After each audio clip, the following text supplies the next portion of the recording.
चलिए आज हम स्टार्ट करने वाले हैं CDP के कुछ क्वेश्चंस जो प्रीवियस ईयर के 2018 में पूछे गए हैं। इम्पोर्टेंट क्वेश्चन है। चलिए वीडियो को स्टार्ट करते हैं। तो क्वेश्चन नंबर 1, शरीर के केंद्रीय भाग से परिधियों या अंगांगों की ओर विकास दर्शाता है।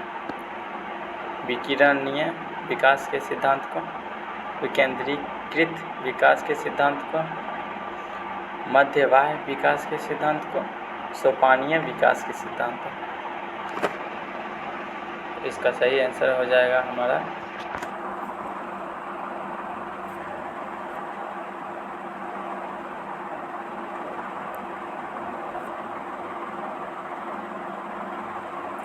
आंसर नंबर सी, मध्यबाह्य विकास के सिद्धांत का। चलिए दूसरे क्वेश्चन की ओर। स्कूल बच्चों के समाजीकरण की एक ऐसी संख्या है जहां ऑप्शन नंबर प्रमुख स्थान स्कूली बच्चों का होता है, प्रमुख स्थान स्कूल के दिनचर्या का होता है, प्रमुख स्थान स्कूल के गतिविधि का होता है, प्रमुख स्थान स्कूल के शिक्षकों का होता है। तो सबसे पहले हम बच्चों पे ही ध्यान देते हैं, क्योंकि जो भी कार्य होगा बच्चों के हित में होगा, शिक्षक का कोई भूमिका नहीं होगा यहाँ। इसलिए हमारा ऑप्शन नंबर ए प्रमुख स्थान स्कूल के बच्चों का होता है। चलिए चलते हैं नेक्स्ट क्वेश्चन की ओर। जब आप एक शिक्षक समूह से जुड़े जाते हैं और अपने समूह के अन्य लोगों की ही तरह पोशाक धारण करने लगते हैं तो आप प्रदर्शन कर रहे होते हैं समूह की पहचान का, समूह आज्ञाकारिता का, समूह निर्देश अनुपालन का, समूह की अनुरूपता का। इसका आंसर हो जाएगा हमारा समूह की अनुरूपता का। नेक्स्ट क्वेश्चन क्या। किसी वस्तु के स्थायित्व की अवधारणा पियाजे के विकास के डैश चरण में प्राप्त होता है। यानी वस्तु के स्थायित्व का अवधारणा जो है पियाजे, जो हमारे 4 नियंत्रित संवेदी, पूर्ण संक्रियात्मक, संक्रियात्मक और मूर्त औपचारिक के 4 दिए थे। तो जो वस्तु के स्थायित्व, वस्तु यानी जो बच्चे होते हैं स्थायित्व को प्राप्त करते हैं संवेदी गामक अभिक्रिया में, यानी ऑप्शन नंबर 3 जो 0 से 2 वर्ष होता है। चलिए ऑप्शन नंबर 5 की ओर चलते हैं। क्वेश्चन नंबर, व्यक्तिगत शिक्षा कार्यक्रम की योजना डैश के संदर्भ में बनाई जाती है। चलिए आंसर दीजिए आप लोग।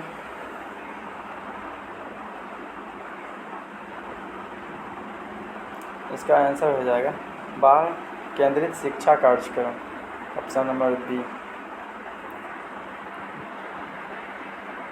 चलिए इस क्वेश्चन को, डैश महीनों की आयु के बीच अधिकांश बच्चे शब्दों को मिलाकर छोटे छोटे वाक्यों में बोलना शुरू कर देते हैं। यानी कब बच्चा जो है छोटे छोटे वाक्यों में बोलना शुरू कर देता है। तो 1.5 से 2 साल में बच्चा बोलना शुरू कर देता है, यानी ऑप्शन नंबर 2, 18 मंथ से 24 मंथ के बीच। क्वेश्चन नंबर 7 का, बुद्धि लब्धि या IQ की अवधारणा दी गई थी। बुद्धि लब्धि एक सूत्र दिया था जो स्टर्न ने दिया था, और बुद्धि लब्धि IQ के स्थापना स्टर्न ने किया था। लेकिन बुद्धि लब्धि में जो बुद्धि लब्धि का सूत्र जो होता है, बुद्धि लब्धि का होता है मानसिक आयु सूत्र, मानसिक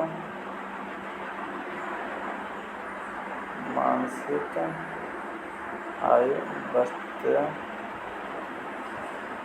वास्तविक आयु गुना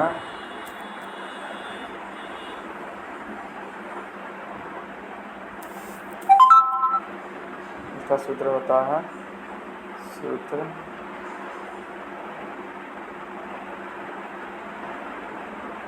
मानसिक आयु बटे वास्तविक आयु गुना 100, ये दिया था टर्मन ने। कौन दिया था? टर्मन ने दिया था। चलिए बढ़ते हैं नेक्स्ट क्वेश्चन की। रचनात्मकता को किस अवधारणा से संबंधित माना जाता है? पहले क्वेश्चन का आंसर दीजिए। द्रव बौद्धिकता, रवादार बौद्धिकता, अभिसिद्ध सोच, विधित सोच। इसका आंसर हो जाएगा विधिक सोच। चलिए बढ़ते हैं इस क्वेश्चन पे। किसी भाषा के स्वीकार्य ध्वनि संयोजन इसके डैश नियमों से निर्दिष्ट है? इसका ध्वनि संबंधित, व्याकरणिक, वाक्यात्मक, वक्ति, भित्ति विषयक। इसका आंसर हो जाएगा हमारा ऑप्शन नंबर ए, ध्वनि संबंधित। चलिए बढ़ते हैं नेक्स्ट क्वेश्चन की। जब सोचने की प्रक्रिया किसी भाषा द्वारा प्रभावित है तो ऐसी स्थिति को कहते हैं? चलिए इसका आंसर हो जाएगा भाषा निर्धारण। Question number 11।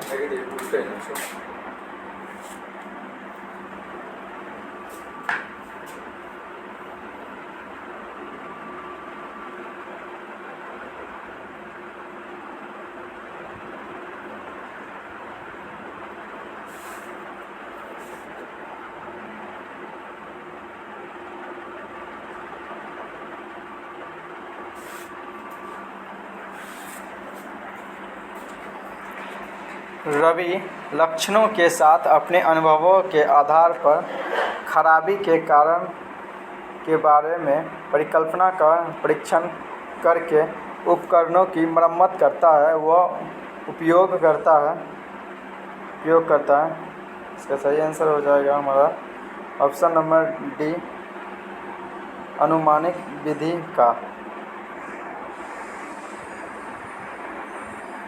चलिए क्वेश्चन नंबर 12।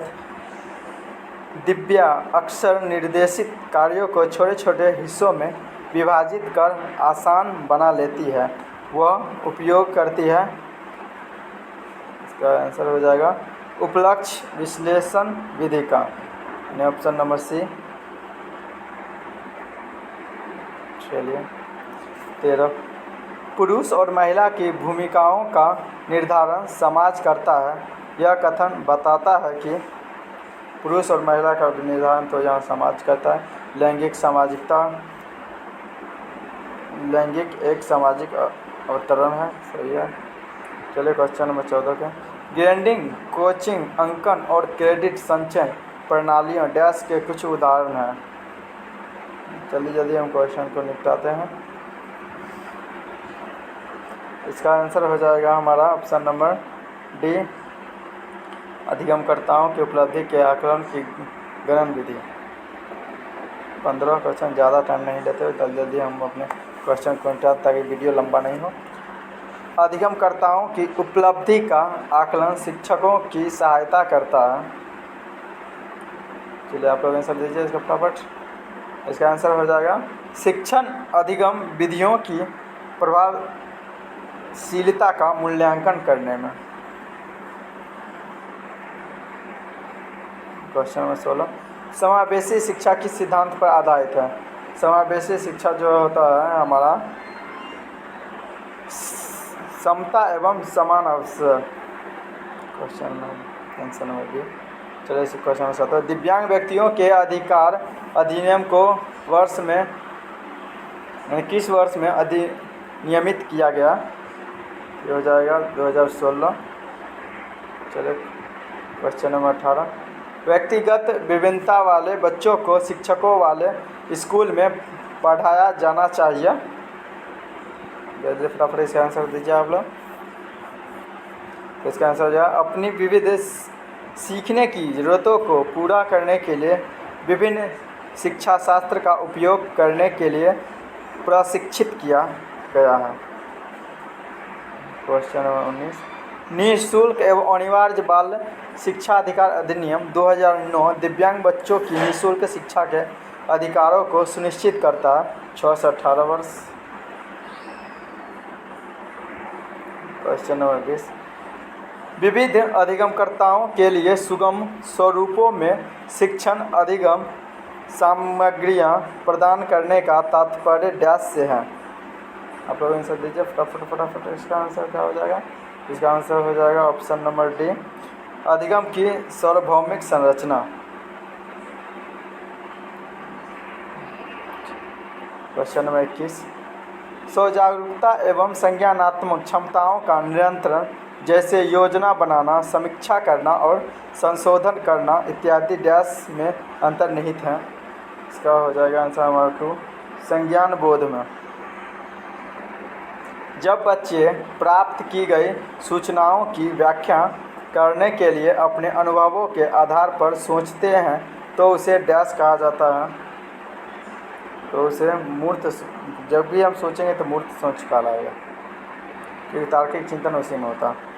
क्वेश्चन नंबर 23, अधिगमकर्ताओं को व्यक्तिगत क्षमता के आधार पर उनकी कठिनाइयों के विभिन्न स्तरों को ध्यान में रखते हुए पढ़ाने की विधि को डैश कहा जाता है। पढ़ाने की विधि को खुद विभेदी अनुदेशन। चलिए आगे बढ़ते हैं। अनुरक्षण सीखने का विशिष्ट चरण है जो सीखने के डैश चरण का पूर्ववर्ती है। इसका हो जाएगा सामान्यीकरण। क्वेश्चन नंबर 25, झंझों का यह मानना है कि संज्ञान और भावना होते हैं। इसका हो जाएगा ऑप्शन नंबर 2, स्वतंत्र, इंडिपेंडेंट।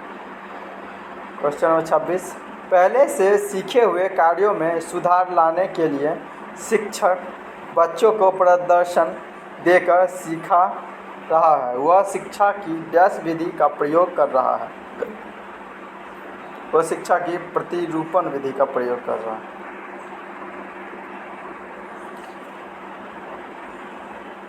मैत्र और जैनिस के अनुसार निर्णय लेने वाले बच्चे समस्या का विश्लेषण करते हैं, विकल्पों की सूची बनाते हैं और इनके फायदे और नुकसान के प्रत्येक पहलू पर विचार करते हैं। उसका व्यवहार प्रस्तुत करता है। इसका व्यवहार जो प्रस्तुत करता है, आप लोग आंसर दीजिए जहाँ तक। इसका व्यवहार प्रस्तुत है सतर्क। इसका आंसर हो जाएगा हमारा ऑप्शन नंबर 2, सतर्क। चलिए 28 नंबर क्वेश्चन की बढ़ते हैं। इसके बाद 2 क्वेश्चन बचे हैं, जल्दी ही वीडियो हमारा खत्म होगा। एक समस्या सुधारक बच्चा डैश विचार के आधार पर कथनों की सच्चाई या संभावनाओं का मूल्यांकन करता है। इसका लॉजिकल होगा या तार्किक रूप से सोचता है बच्चा। क्वेश्चन नंबर 29, जिस दिए गए कार्य को करते समय बच्चे स्वयं आनंद लेते हुए अनुभव प्राप्त करते हैं उसे डैश कहा जाता है। अनुभव प्राप्त करते हैं उसे उपभोक्ता प्रकार का कार्य कहा जाता है। यही है ये। लास्ट क्वेश्चन हमारा आज का हो जाएगा, बहुसंवेदी शिक्षण अधिगम की प्रविधि में अधिगम संवर्धन हेतु दृश्य, श्रव्य, स्पर्श और संवेदना का एक साथ प्रयोग किया जाता है। इसका हो जाएगा गति बोधन।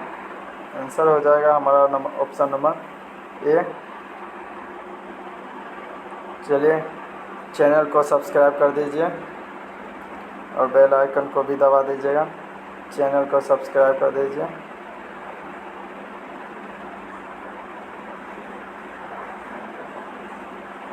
सब्सक्राइब कर दीजिए और लाइक भी कर दीजिए। Thank you.